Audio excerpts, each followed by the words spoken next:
Iniwan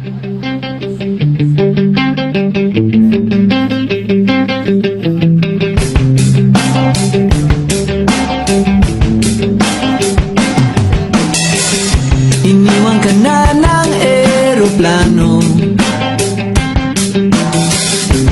Okay lang baby, wag kang magbago. Dito ka lang humimbing sa aking piling antukin.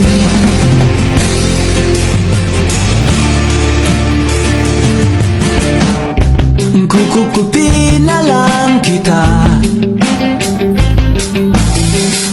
Sorry, wala ka nang magagawa.